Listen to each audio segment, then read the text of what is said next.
ससुरा लौट के ना आएंगे, नैहर में धान कटवाएंगे। ठीक है।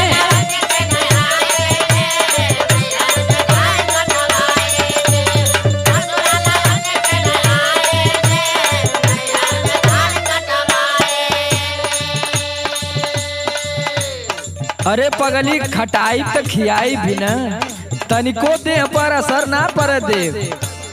दिन भर खेतवा में संग संग धनिया भले ही तुमको खटाएंगे।